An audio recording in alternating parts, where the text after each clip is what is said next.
Hey everybody, it's Romania Black. We're on episode 10 of Stars Align. I can't believe we have 3 episodes left. I feel like this series is just getting started, and that makes me really sad because knowing that the creator didn't get a chance to fully explore the series the way that they wanted to, it's really disappointing. And so, because I really come to like the series, episodes 8 and 9 have been my favorite of the series. I said episode 7 was my favorite, and then some of you were like, wait till you get to some later episodes, and I was like, yeah.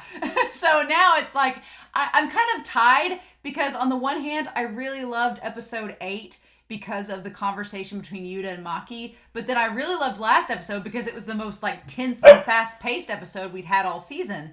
And then episode 7 had that perfect match. So it's like you have the athletic, actual sports anime episode, you have deep conversations about existential crises, and then you have a really tense, dramatic episode dealing with psychological issues. So I definitely think if I had to pick a third, it would be episode 7 so far. And then it's kind of tied between episode 8 and 9. I'm still leaning towards episode 8 because that episode made me cry. So if something makes me cry in a reaction, then it's elevated, right? If it gets an emotional response out of me, then that's a big sign. So probably episode 8 still my favorite, and episode 9, and then 7. But we still have 3 more episodes, so that list may change.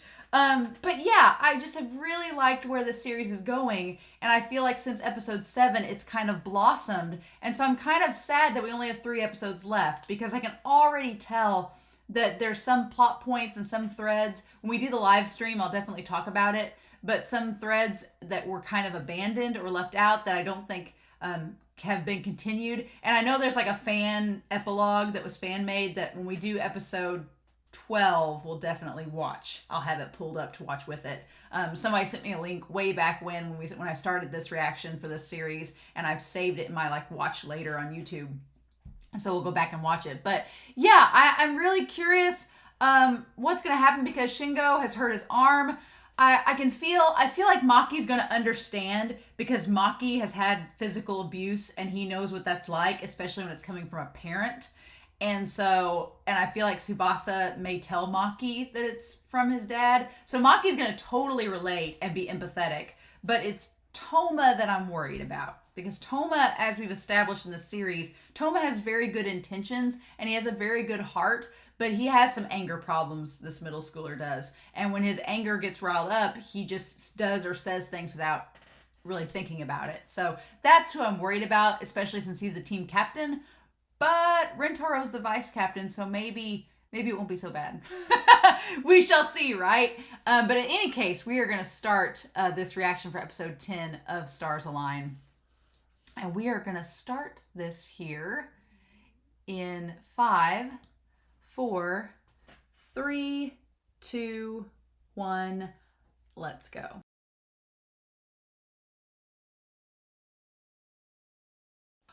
Oh, so this episode, it went by so fast. So fast. Oh my gosh. We only have 2 episodes left. So my worry is, I have obviously worries. My worry is that we've got 2 episodes left. They could do one of 3 things. They could either make this match between Toma and Maki and the celebrity middle schooler, the big tall boy. They could make it go 1 episode, and then we have 1 episode after that before the series is over. They could do that. They could make the match last 2 episodes, and then it just cuts off from there. Or the match could go on for 2 episodes and then it doesn't end and we're left on a cliffhanger. No! Oh. I hate it.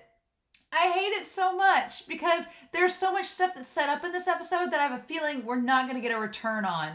And so, man, that is going to be interesting.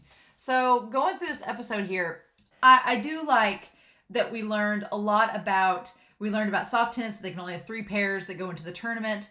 And so for them, their 4th pair was going to be their alternate. So if something happened to somebody, they'd have an alternate pair, which makes sense. But now they have to play with everybody. I like that Shingo is like, no, if Tsubasa can't play, I'm not playing. Like, we're partners till the end. And putting his arm around him, I'm like, oh, I ship them so hard. I love Shingo and Tsubasa. I'm like, my boys, my meat-headed boys. I love it.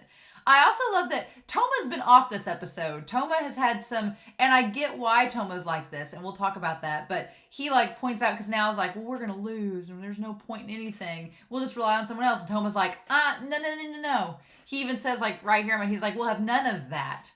And Maki's like, yeah, don't hope that someone else will win. You play to win. And Toma's like, you have a bad habit of yours to leave it to others now. And now it's like, oh. And Taiyo, I can't believe I forgot Taiyo's name. Taiyo's family, I like that we get, for one instance, yeah, Taiyo's family is coddling. They're like, have the first aid kit. They're like the stereotypical parents that are like helicopter parents.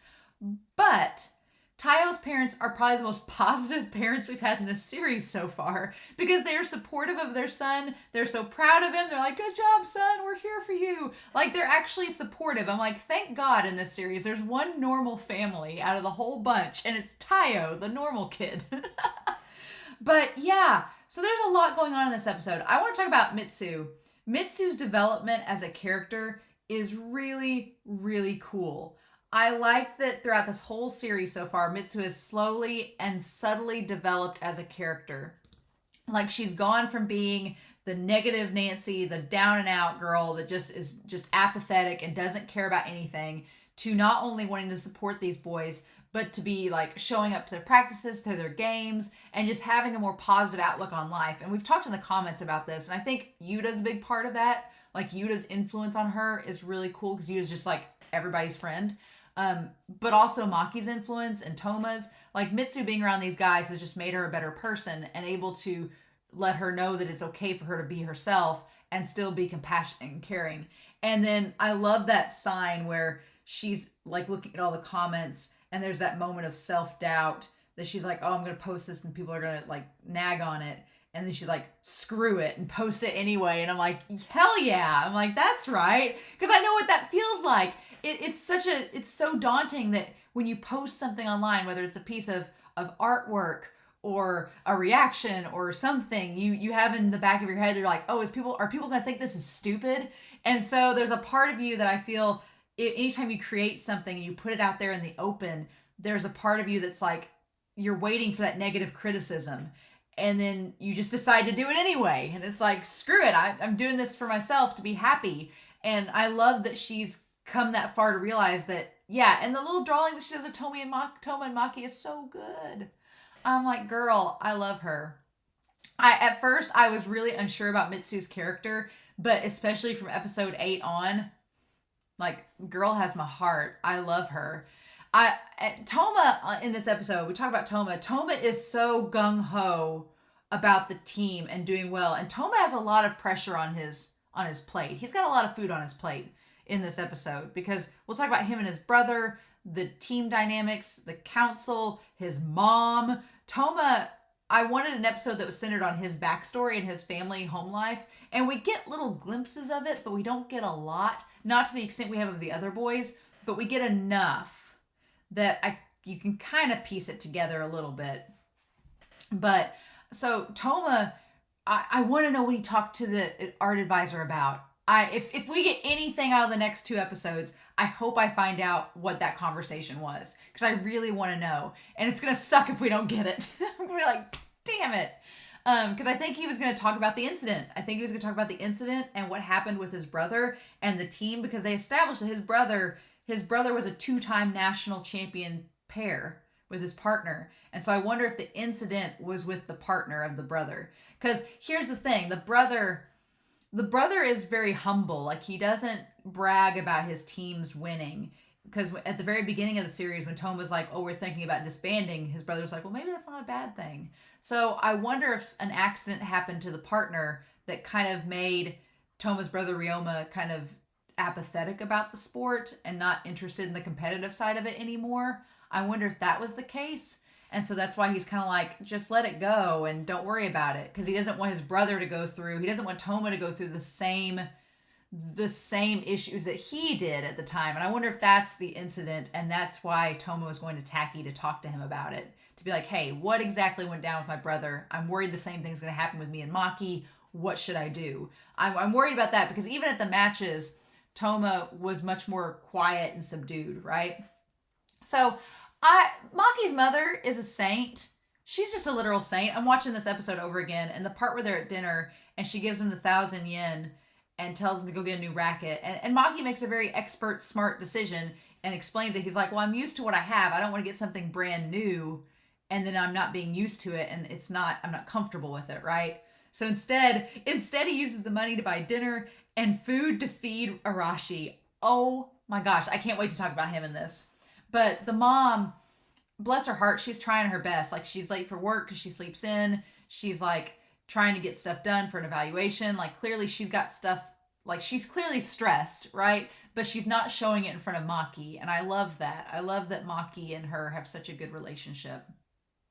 Like, that's so wonderful. Like, her and Taiyo's parents are like the most positive people in this show, adult-wise, along with Taki. And I really, really like that. And so I like that the banter between Maki and Toma is so good. It's so natural. And like just the back and forth banter where Toma's explaining why he needs the wristband and Maki's like giving him hell, being like, oh, want to be stylish? And Toma's like, no, it's practical. And then that's when we stumble upon Arashi. Arashi is such a ray of sunshine in this. I'm watching Ace of the Diamond at the same time, and Arashi and Raichi kind of remind me of, they're similar in ways. Obviously in Ace of the Diamond, Raichi is really poor. And in Arashi's case, he's rich. They have their own housekeeper and their own cook. So, you know, Arashi's not wanting for money, but Arashi just has that super hyper Pomeranian energy that he's just always like, hey, what's up? Maybe Pomeranian's not the right word. He's more like a Labrador. Arashi's more like a Labrador. He's just a big bumbling dog, like the dog that he has in the show.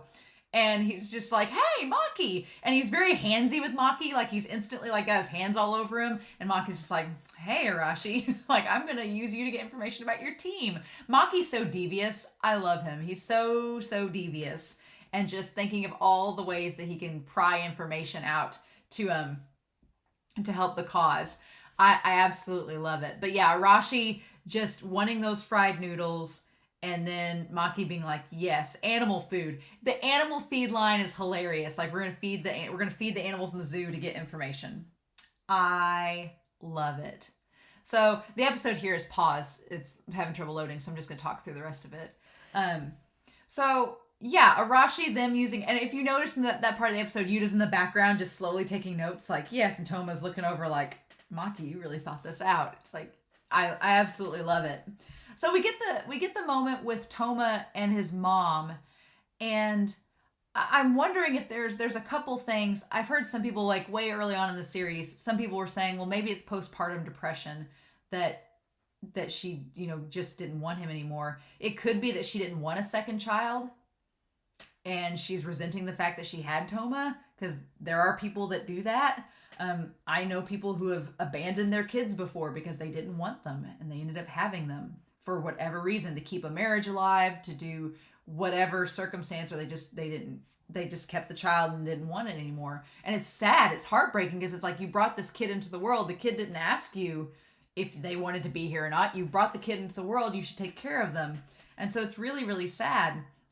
And especially in Toma's case, because you can tell Toma's like, I don't know why you hate me. And she just does. She just doesn't like him. So I wondered if it was if she didn't want to have Toma and then she did for whatever reason, or if, you know, she has postpartum depression. Or I also wondered if Toma reminds her of her husband, and maybe her and her husband don't have a good relationship, because Toma says that his dad is never there.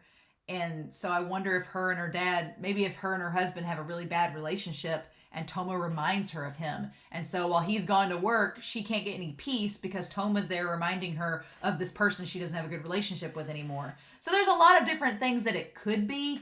But clearly she doesn't like her kid. She likes Ryoma. She doesn't like Toma. And so that's really sad, because I feel like Toma has an anger problem, sure.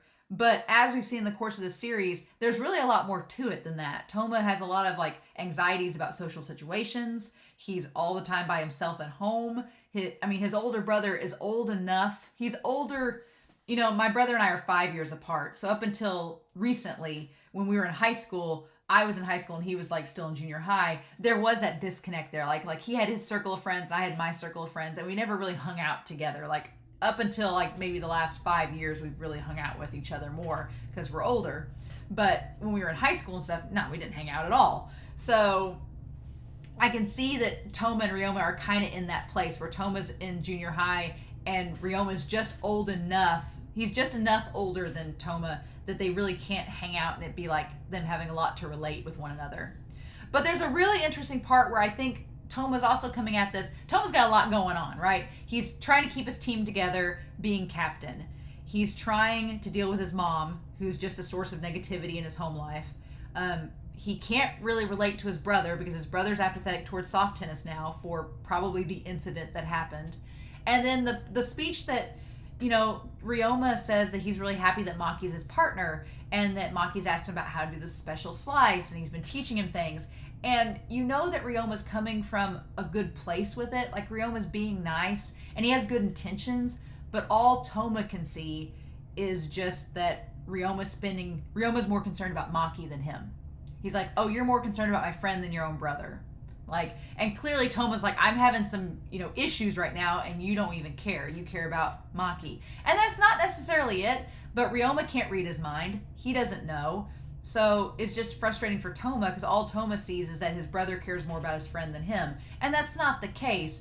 Ryoma's trying to connect with his brother and be positive. It's just not hitting Toma the right way. Right? And then on top of that, you find out that there's this pressure Toma has because his brother was on a 2-time national champion team. Toma's team has not gone to nationals in several years. He's the captain. He probably feels this enormous bearing of responsibility and being in his brother's shadow. And I remember back, I don't know if it was this episode or even the last episode where someone recognized him because of his brother. And I think it was this episode with the twins. When they run into the twins are like, oh, you're so-and-so's, you're Ryoma's brother, Shinjo. So yeah, they were like 2-time national champions. Yeah, so the twin brothers setting them up as being the pair and then making fun of Arashi because Arashi doesn't know how to have a good teammate. It's like, I kind of wish, I would like to see Arashi and Maki team up. That would be really interesting. Although I don't think it would work because Maki would tell Arashi what to do and Arashi thinks he's awesome. So he would be like, I'm not listening to you, I'm awesome. And then probably better that they're not a pair. But yeah, so Toma's got that going on. And then on top of everything else, on top of his brother, on top of his mom, he also has the student council president showing up and throwing some shade. And she wasn't wrong in anything that she said, but she was being kind of a bully.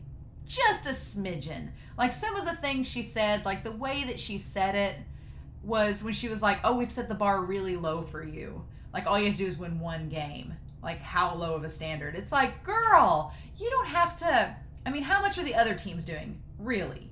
So yeah, I feel like she was kind of baiting him with that whole conversation. And then when she said, am I a bully? That was like, yeah, confirmed, right? So I feel bad for Toma. And I really hope that by the end of this series, we get to know what conversation he had with Taki. I really want to know. There's a part of me that's like, we're not going to find out. And I'm going to be so frustrated. But don't spoil me. But I just have that feeling in the pit of my stomach. I'm like, we're not going to find out, are we? Show. But yeah, so I find it interesting that at this tournament, they don't just face the same team 3 times. It's literally you pick 3 pairs and they just put them in a hat and they draw out all these different matches. So you could face all different kinds of schools and it's just elimination where it just gets down to the last 2 pairs. So that's pretty cool. I really like that. That would be cool. I wish we almost kind of had like a beach volleyball situation where you could do like pairs of characters like from Haikyuu facing off against other schools. That would have been really neat. But yeah, so it's so frustrating because they got so close. Now in Taiyo and Rintaro and Itsuki. And that's another thing. A lot happened in this episode. Rintaro, that whole situation with his real mother wanting to connect with him. I feel like that plot thread is not going to get touched on. That's going to drop off. And that's so sad because I feel like the creator is setting up all of these family dynamics to come into arcs later on in the series and it never pans out. That sucks. Because I feel like Rintaro, they're like, it's a real life situation. His biological mother wants to meet him. And like I've said, back when we first had Rintaro's backstory, one of my friends from high school, he had that exact same thing happen where he had parents raise him and he called them mom and dad. And then when he was in junior high, around the same age as Rentaro, his biological mother reached out to him, and legally the parents had to let him talk to her. And he found out he had like 4 or 5 siblings that he didn't even know about, and her, and the dad wasn't in the picture, but he met her and the siblings and the half siblings. And I remember being in high school with him and him saying that, yeah, I met her and I met my siblings and I know them, I know where they live and I know about them, but they're not my family. And I think that even at the time he was like, I'm glad I got to meet you, but these are my parents and this is my family. And so even now he has kids of his own, and I don't think that he really connects with his biological mom at all. I think his parents are the grandparents. They're the ones that raised him. And so I feel like Rentaro's nervous because he has this bond with his family, and he's afraid that that's going to get ruined by meeting his biological mom, but I don't think it will be. I think it'll be the same thing where he meets her and be like, okay, cool, I'm glad I met you, but I have my own family. And so I don't know. I don't think we're going to get payoff on that, but I could be wrong. But yeah, there's so much to happen this episode. And then finally, of course, it comes down to Maki and Toma. And Maki doesn't look worried. Maki's like, we got this. But Toma, there's a lot riding on this. All the pressure, it's down to him and Maki. Like, if him and Maki don't win, then they're screwed, right? And I'd feel better if we hadn't had that match against Arashi's team, Misaki, where they lost anyway. So that's weighing on Toma's mind. So I'm like, what if they lose? And then the whole series ends with them getting disbanded. What? No. Show, how could you? How dare you? How dare you? That's so frustrating. I can't believe we only have 2 episodes left. I've really come to really like this series, especially in the last couple of episodes. It's doing things that I've never seen a sports anime or an anime in general do or talk about. And so I was really debating, like when we first started this series, I was like, man, what's the live stream going to be like for this series? Because it's only 12 episodes. But I feel like it's kind of a struggle sometimes when you have a short series like this to really talk about things. But I think we can compare this to a lot of other sports anime and talk about a lot of things, actually, and what might have been, what threads were dropped, things like that. Like, I'm already thinking of different things that are dropped or that aren't getting resolved in this series that we can definitely talk about. So that's exciting. At least there'll be things that we can bounce ideas off of and talk about in the live stream. But it's too early to think about that. We still have 2 episodes to go. But this was a good episode. Mm-hmm. It's not in my top 3. I would say this is number 4. This is episode 4. If I had to pick in my top 5, it's still episodes 8, then 9, then 7, then this one, episode 10. And then I would say probably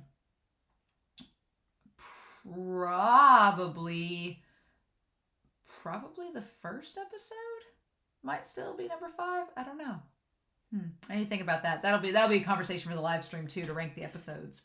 But yeah, I'm curious to know your thoughts down below. Please no spoilers, but I'm curious to know what you guys thought of this episode. And yeah, the animation, the match, everything's so smooth with this show. Like, it's almost like breathing now. You're so used to the animation being that much quality. So yeah, I hope you all have a wonderful week. Please stay safe, take care, and I'll be back next week with the penultimate episode of Stars Align.